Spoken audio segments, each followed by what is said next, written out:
I'm Paul Watson, and the day marks a very special day for me.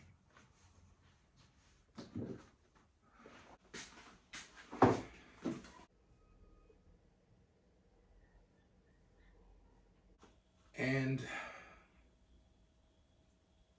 yeah. You guessed it, I have a twin, or even long lost twin. Not the easiest address to find, is it? Well, you wait till I win the lotto and buy me a house on a hill. Hello, brother. It's good to see you. It's good to see you too. Come on in.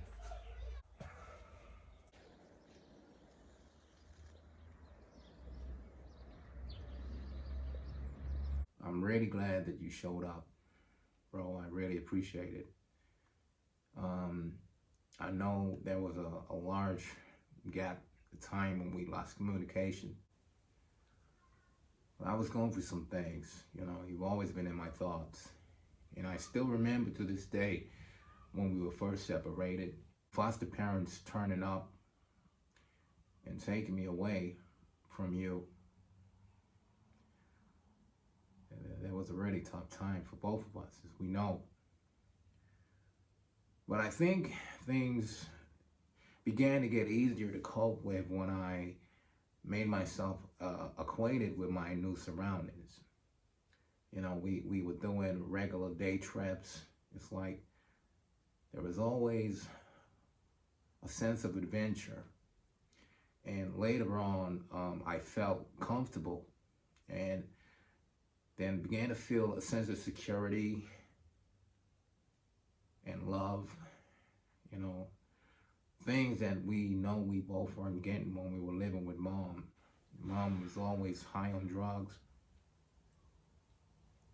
always sending us away from her. We never had that bond with Mom. And of course, it was nice when strange man would be accompanying her and she'd be getting beat and there were arguments. Those were really hard times. It was during that period that we'd not heard from each other. Well, I had heard from you. I started to go off the rails. I started thinking that the world was against me.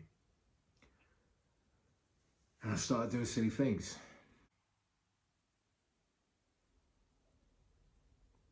Really? Silly things like what?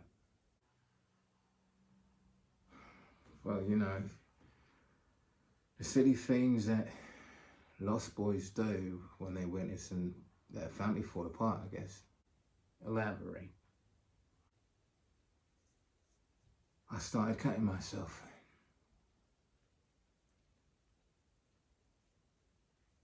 It was a cry out for help, I guess. Then I found out from my foster carer that you'd moved to America. I must have cried for about 2 weeks straight.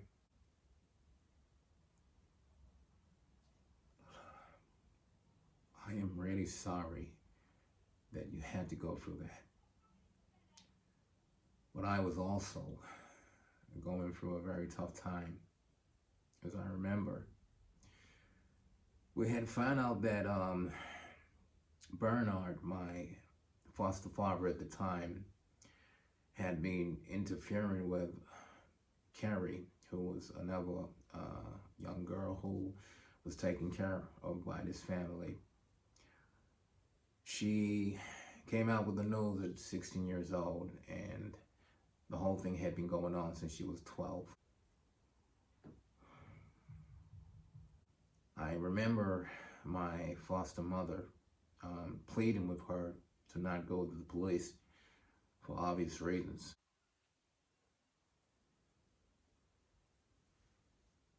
You mean the bastard got away with it?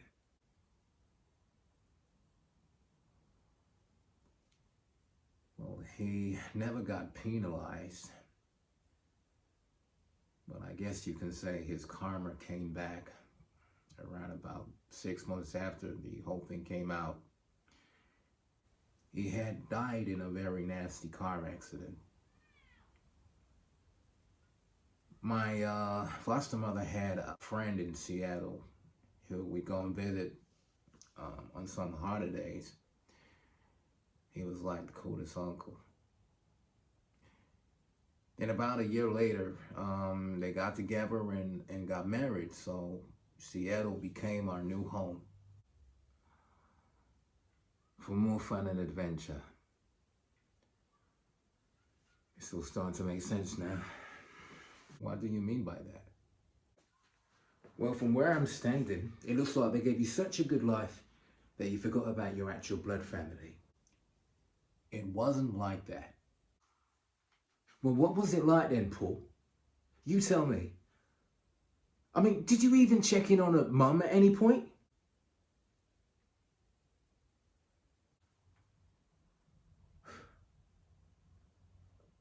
I thought as much. Then I guess you didn't know that she was in a coma for 6 weeks before they turned off her machine. You weren't even at her funeral.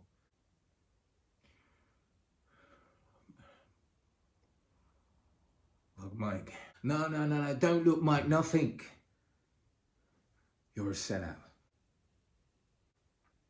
A better opportunity came for you and you kicked us to the curb. Me and Mum. I mean, why did you even go through the trouble of contacting me to come and meet you today? I mean, why? Well, how about you sit your ass down and listen to what I have to say for a minute?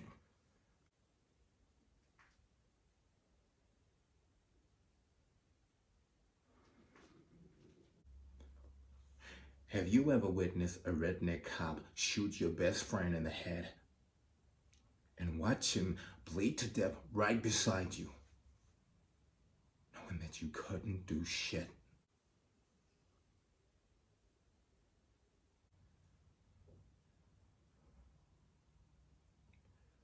Because I have. Now, I may have cost you 2 weeks of tears for not responding to your letters. But that same cop that shot my best friend cost me a lifetime of nightmares that I still get to this day.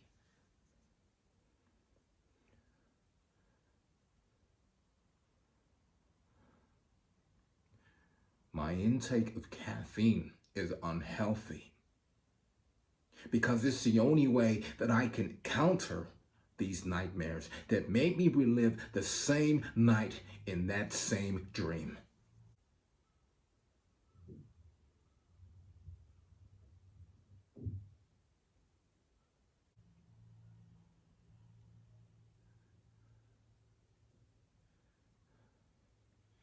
Now we can go back and forth and talk about whose life got messed up the most by the social services.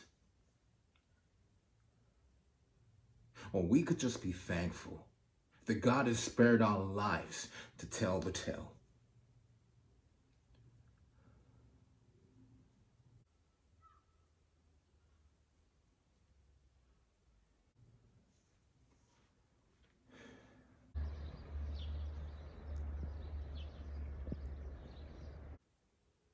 So, you are a believer.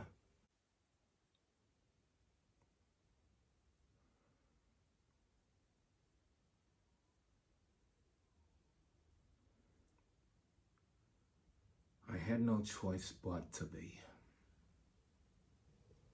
What's your religion?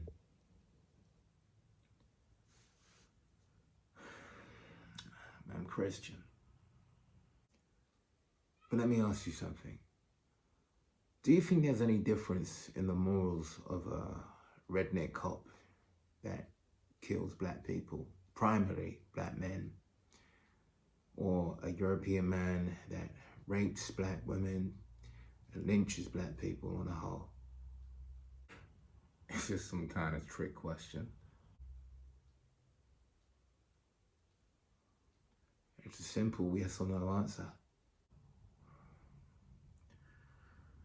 Both acts are evil.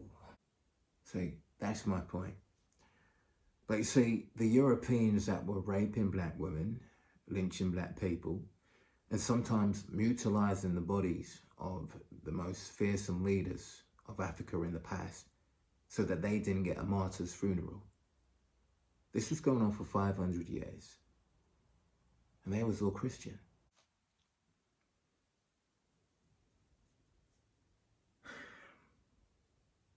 Are you thirsty, Mike?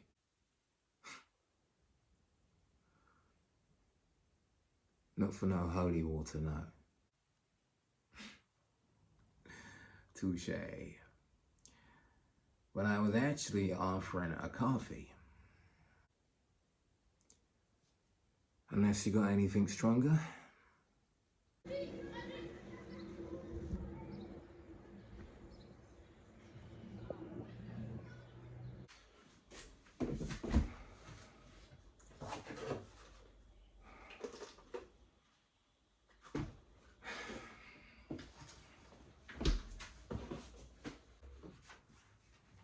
Hey, Mike, do you mind if I leave you alone for 5 minutes whilst I go and grab some milk from the shop? Well, I can give you a lift if you like. Oh, no. I mean, with the prices of petrol going up and everything, you're better off saving it. Besides, it's only a 10-minute walk down the road. Well, if you insist. Oh, if you happen to need the toilet while I'm out, it's the second door on your right as you go up the stairs. Cheers.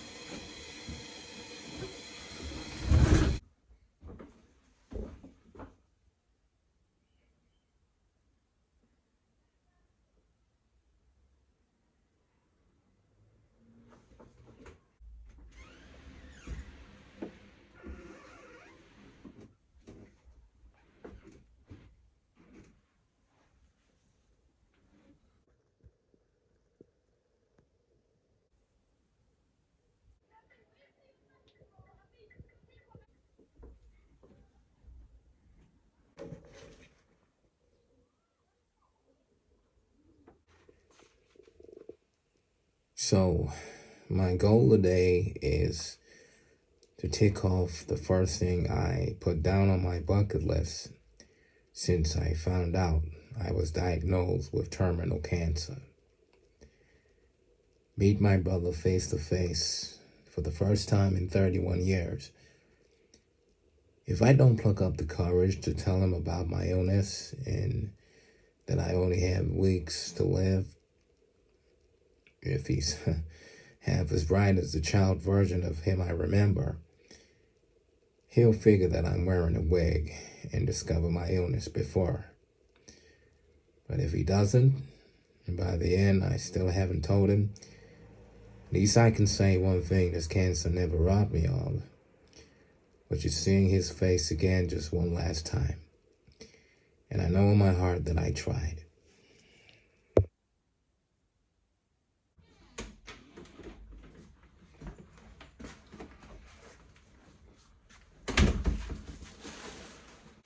Hey, Mike, I managed to pick us up some dime bars. Remember how we went crazy for them when we were kids? The funniest...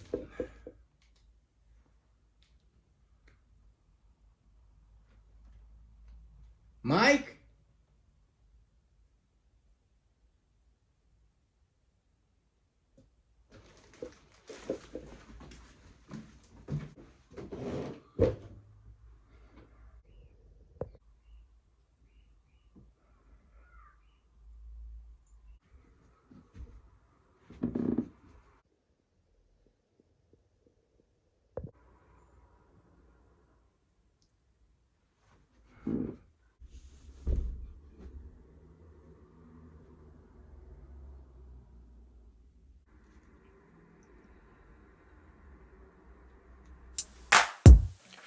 You don't give me more than I can handle. No, you don't give me more than I can bear.